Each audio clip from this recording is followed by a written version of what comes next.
네, 4월 17일 금요일 비타민TV 뉴스 브리핑입니다. 네, 첫 번째 뉴스는요. 건물 다시 짓는 대전, 지역업체 용적률 오를까?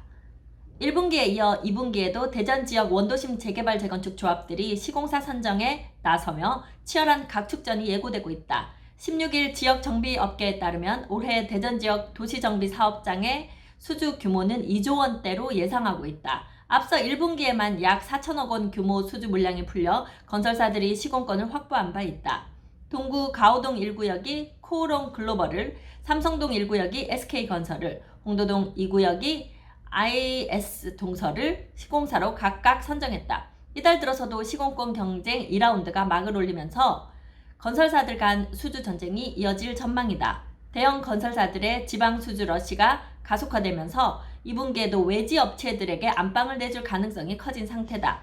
이에 시가 최근 내놓은 지역업체 용적률 인센티브 개선안이 약발을 발휘할지 관심이 모아지고 있다.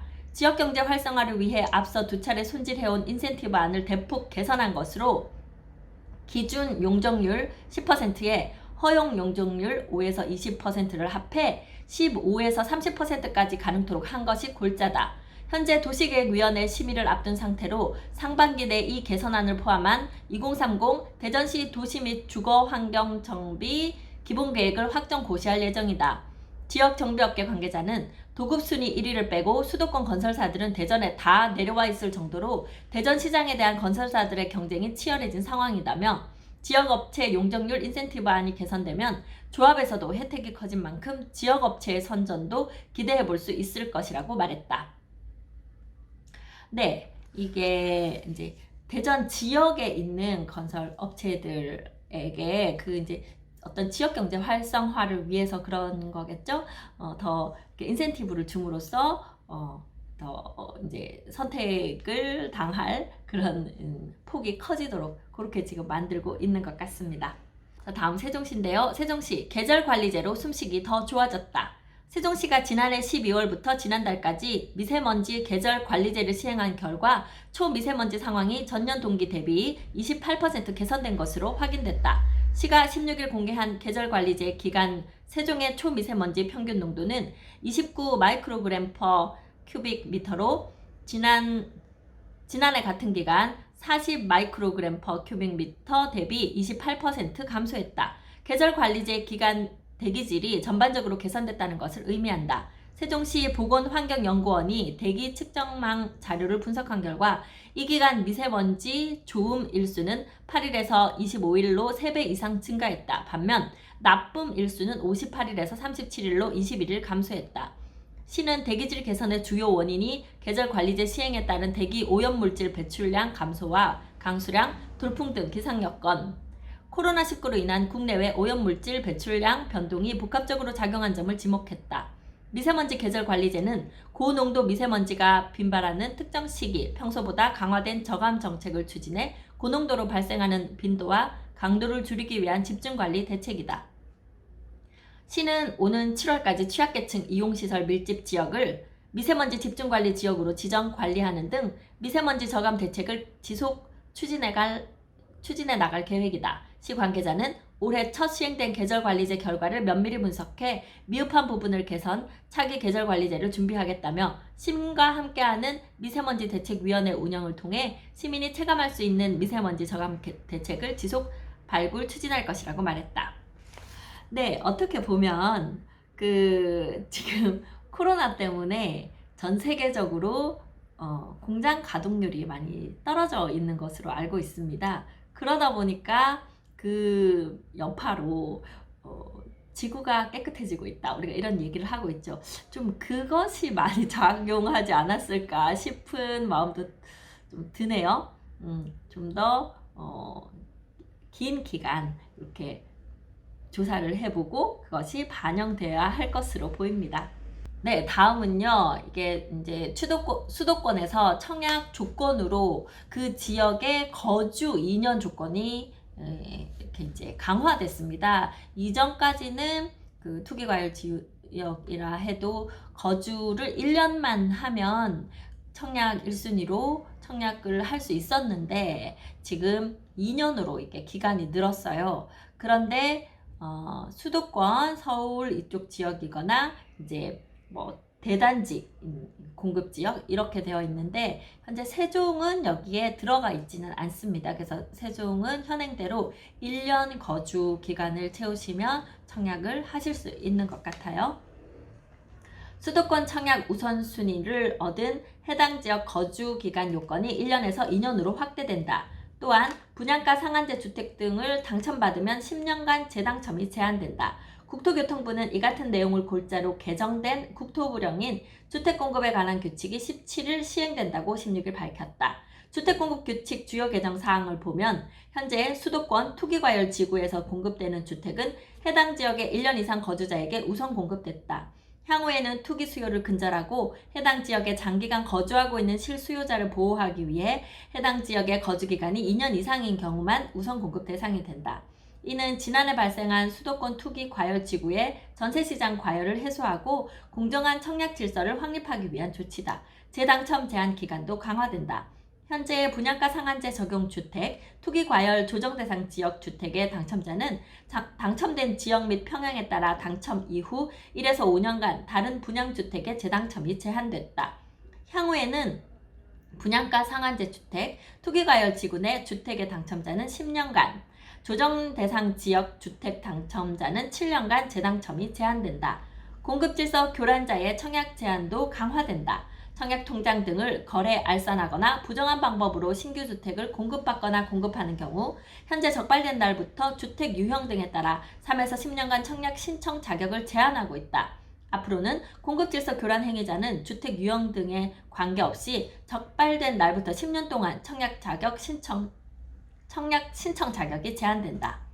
국토교통부 환윤원 주택기금과장은 이번 규칙 개정으로 공정한 청약 질서가 확립되고 해당 지역에 더 오래 거주한 실수요자의 당첨 기회가 확대될 것으로 기대하며 향후에도 실수요자 중심의 청약제도 운영에 최선을 다하겠다고 밝혔다.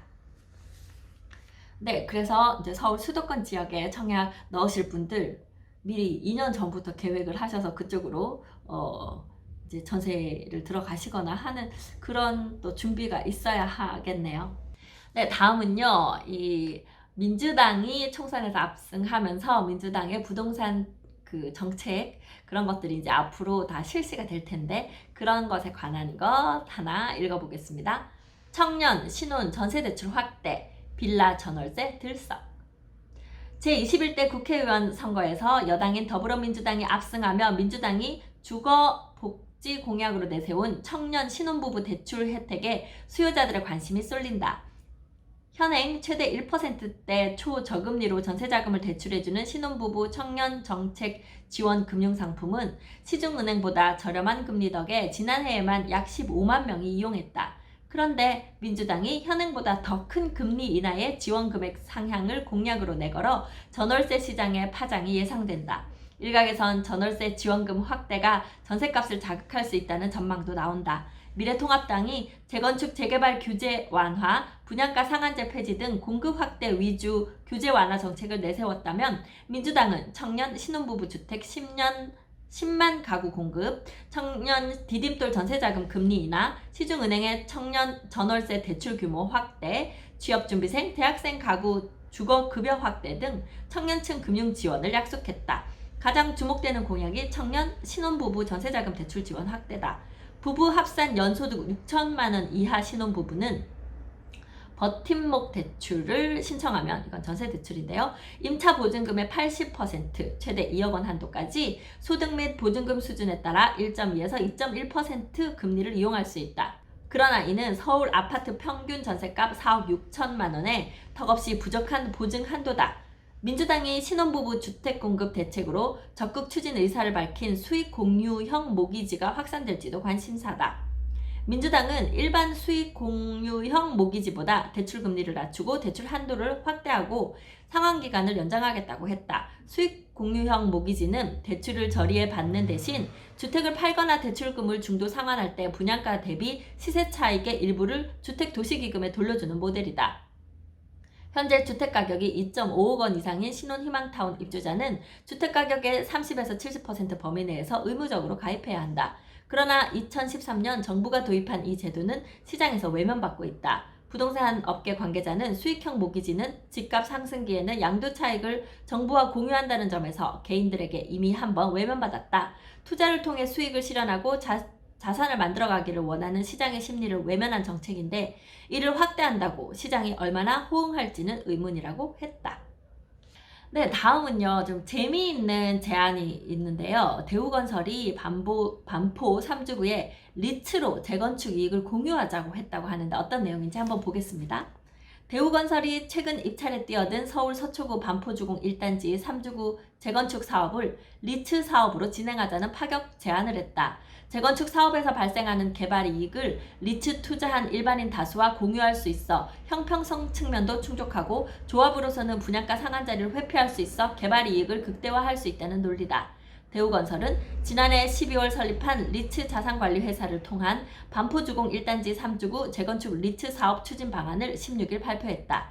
재건축 사업에서 나오는 일반 분양 주택 전부를 고급 임대주택으로 돌려 이를 기반으로 리츠 상품을 내놓는 게 골자다. 수년간 리츠 운영을 마친 뒤에는 감정평가를 거쳐 일반의 주택을 매각하는 방식이다. 대우건설은 이 방식이 일반 분양이 주류를 이루는 기존 재건축 방식의 대안이 될 수 있다고 주장한다. 다만 선례가 없어 추진 과정에서 대우건설 측이 정부와 조합을 설득할 수 있을지는 여전히 변수로 남아있다.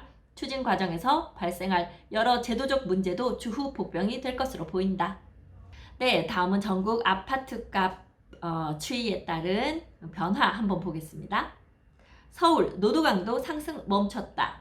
서울 아파트값이 3주 연속 내리면서 하락폭을 키웠다. 그간 강세를 이어가던 노도강, 노원, 도봉, 강북구 상승세가 멈추면서 강북권 아파트값도 약 9개월 만에 내림세로 돌아섰다. 16일 한국감정원이 발표한 4월 둘째 주 주간 아파트 가격 동향 4월 13일 기준에 따르면 서울 아파트 매매 가격은 0.05% 하락해 지난주보다 하락폭이 커졌다. 서울 전체 25개구 중 관악구, 구로구, 강서구, 금천구 등 4개구를 제외하고 나머지 27개구가 모두 보합세 또는 하락세로 전환됐다. 특히 그간 중저가 단지 위주로 강북 상승세를 이끌던 노원구, 도봉구, 강북구가 보합세로 전환됐다. 지방에선 초강세를 이끌어가던 대전 0.12%와 세종시 0.18%의 상승세가 한풀 꺾였다. 코로나19 사태가 점차 진정되고 있는 대구 마이너스 0.04%는 6주째 하락세를 이어갔다. 신길 뉴타운에서 대규모 입주가 시작된 영등포구 마이너스 0.04%는 전셋값이 하락세로 전환했다. 네, 전셋값 얘기가 나와서 말씀드리는데요. 세종시 최근 전셋값이 계속 오르고 있습니다. 지금 물량이 없어서 그런데요. 최근에 이제 입주하려면 아직 이제 가을, 내년 이렇게 돼야 되다 보니까 입주하는 아파트들이 많을 때 전세 물량이 쏟아져 나오면서 덩달아 기존에 있던 전세도 값이 좀 이렇게 떨어지는 그런 경향을 보였는데요. 이제 이런 대단지 입주가 현재 안 보이면서 기존에 있는 아파트들 전세 가격이 쭉쭉 지금 올라가고 있는 상황이라고 보시면 되겠습니다. 네, 오늘 비타민TV 뉴스 브리핑은 여기까지 하겠습니다. 저는 미스터홈즈 세종센터 박다영이었습니다.